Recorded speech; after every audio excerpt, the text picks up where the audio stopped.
Hello, my name is Phil McNamara and welcome to Scientia Sounds. In this video we're going to look at various types of gongs that, in our opinion, make ideal first gongs. And these are the symphonic type of gong. As we've seen in previous videos, there is a bewildering array of gongs out there. At the end of the day, personal choice and what you are drawn to are the most important decisions. But making the right choice at the beginning can save a whole lot of a heartache later on. Some people are attracted to one type of gong and then find it's too restrictive in what they can do. Others buy gongs which are too big because they like the low tones, but have not thought how to transport the gong, either carrying it or will it fit in their car, for instance. Others buy too small, as that is all they can afford. So the first step is to decide what you want the gong for.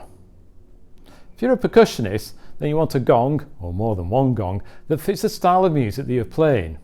If you're a drummer and playing a pit orchestra or band, then you're restricted in the amount of room, so something that gives a decent range of sound and dynamic in a smaller size is what you need. For instance, a 28-inch symphonic type gong. If you're an orchestral percussionist, you'll want something that will give a large range of dynamics, from booming lows to crashing highs, like a 36-inch or a 38-inch symphonic. If you're a sound therapist and want to travel to clients and want a wide range of tones and frequencies, then a 32-inch symphonic will fit the bill.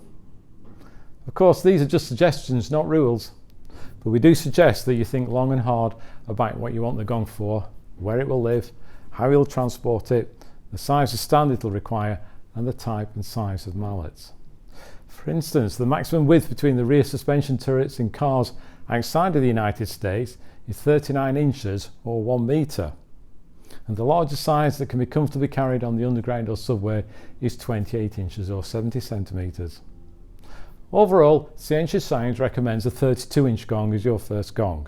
This will cover a wide range of basses and allows you to go larger or smaller if you add to your collection, which you will undoubtedly do.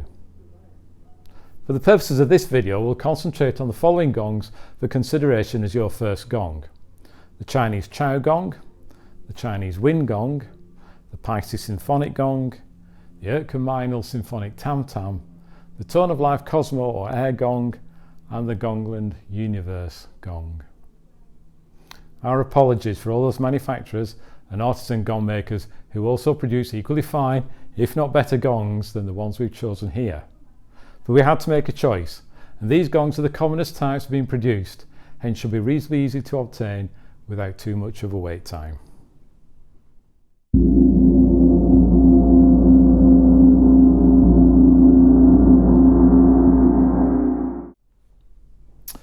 The Chow Gong. This is the oldest type of gong in the world, with a history going back to around 200 BC.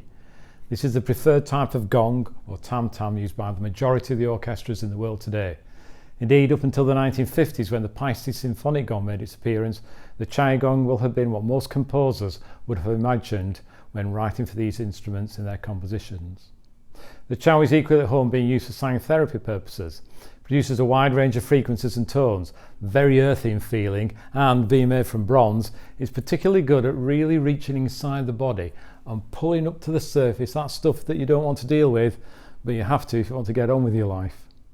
The quality of Chow Gongs varies enormously. This is mainly due to the manufacturing process, which ensures that no one Chow Gong sounds like another.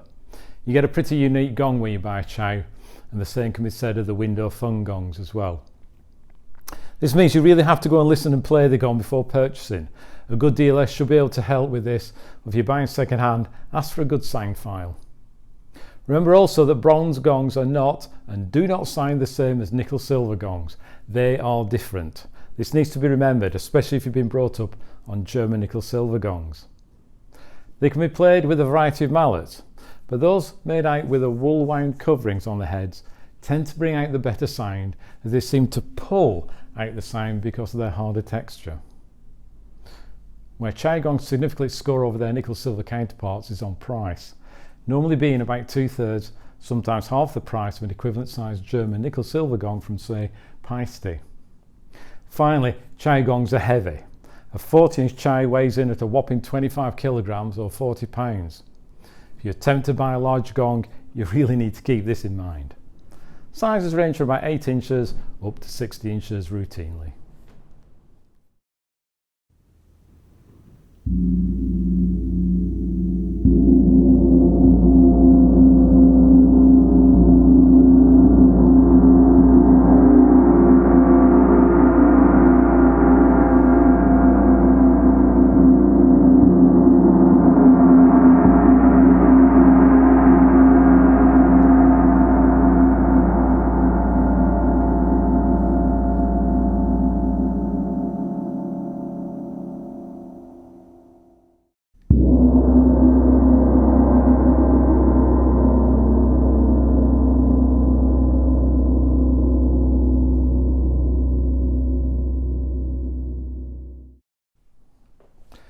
The Chinese wing gong.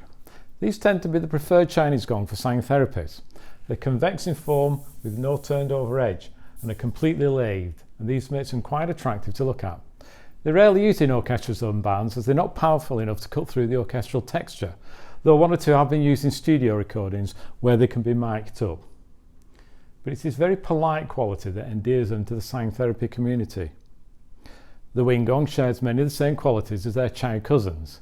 You need to watch the weight, though they are a bit lighter than the equivalent sized Chow. And they're just as good as other bronze gongs at pulling out those issues you don't want to deal with. Likewise, you need to go and play a wing gong before choosing it, although they are all quite different. Their price is a distinct advantage too. Tend to be a few tens of pounds or dollars below the equivalent sized Chow gong. Sizes range from about 8 inches up to 60 inches routinely.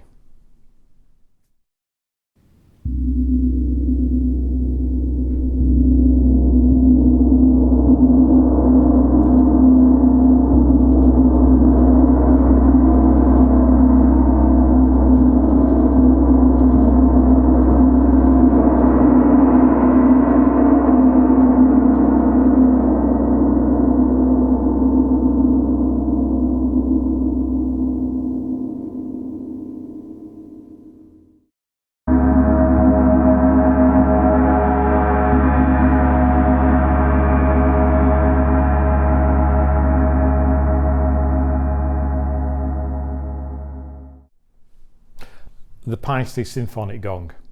The benchmark that all other symphonic gongs are measured against, the Paiste symphonic gong has been around commercially since the early 1950s.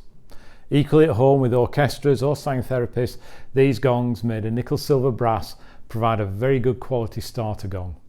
There's no need to go and listen to a new gong from the German manufacturers, as their quality control and use of master gongs ensures very consistent quality. Booming lows, crashing highs with a long sustain, due in part to the use of nickel in the metal composition. They're some of the most recognisable and commonest gongs in the world. Prices are variable, so it pays to shop around. Typical 2022 prices for a 32-inch Paiste symphonic are £1,200 British from a UK distributor, and order times can vary due to the high demand for these gongs. They come with a Paiste logo. If you prefer the Chinese Tai Loi symbols or no logo at all, it costs extra. Weight-wise, they're a little lighter than the Chinese wing gong. Take care when buying second-hand though, and try and play or at least listen to a recording if you can. Nickel silver exhibits a phenomenon known as metal fatigue if they've been played too loudly. This manifests itself as a crashy sound, being really audible at quieter volumes than when it's just played loudly.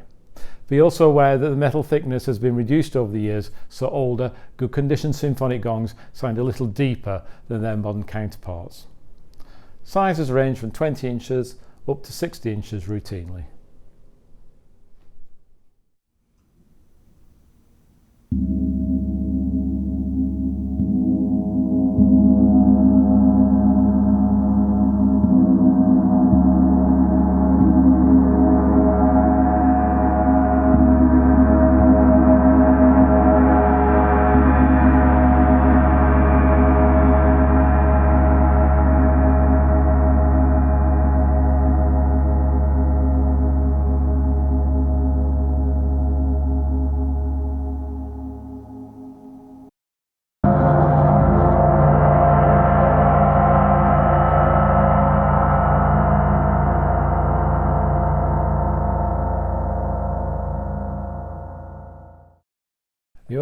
Minol symphonic tam tam.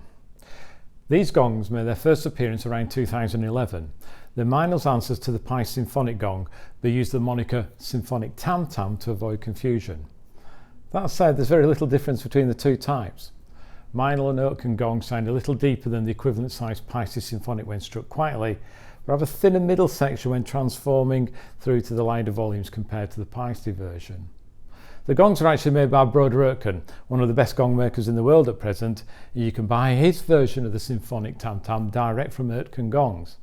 These have no logos and a different scraping pattern. The minol version has the minol logo, and you can't order these without this from Minol Symphonic Energy, the part of the company selling these gongs. The logo is difficult to remove, needing very careful application of paint stripper and cleaning techniques to remove it. Price wise, they're more expensive than pipe, say about £150 for a 32-inch gong. And if you're in the UK and importing from Europe, don't forget the 22% VAT and customs duties on top. Sizes range from 24 inches up to 40 inches routinely.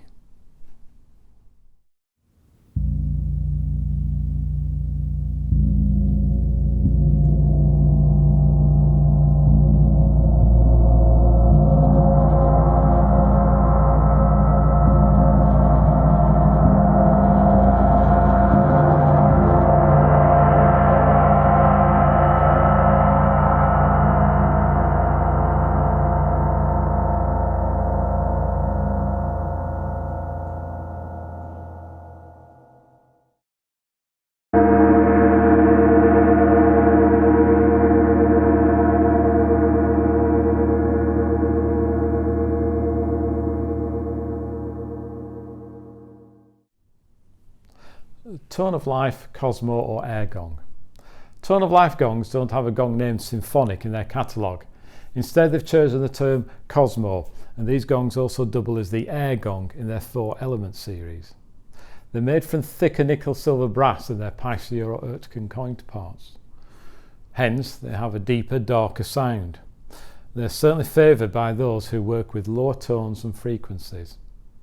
The thicker metal's reflected in their price too, with a 30-inch gong starting around €1,650, with the dreaded tax and custom duties to be added when importing into your own country.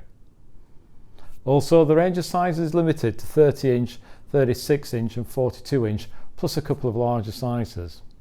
There's no company branding on the face, only on the reverse, and very discreetly at that.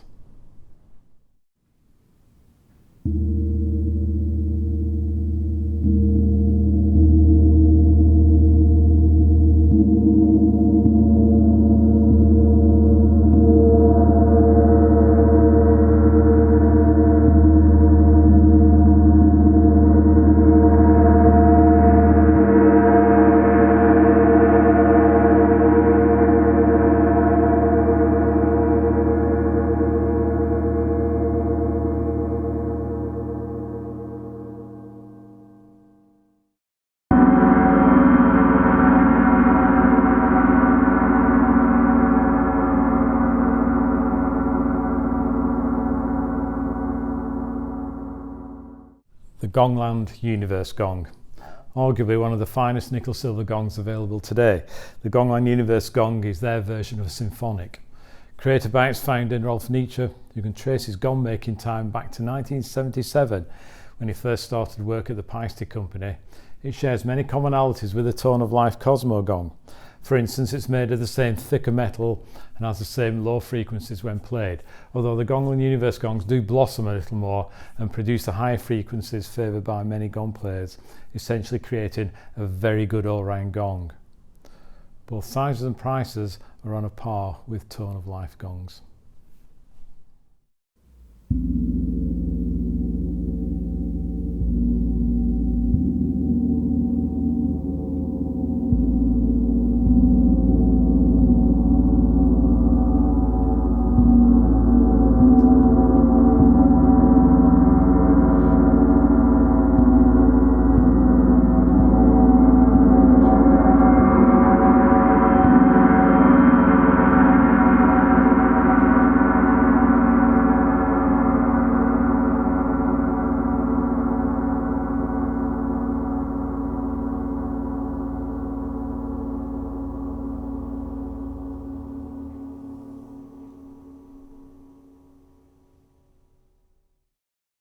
So there we are, a few recommendations that we hope will help you make a good choice for your first gong.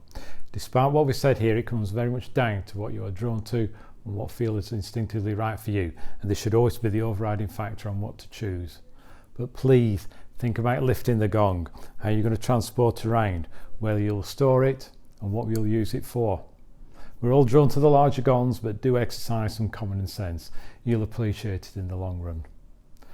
Thank you for watching this and the previous videos.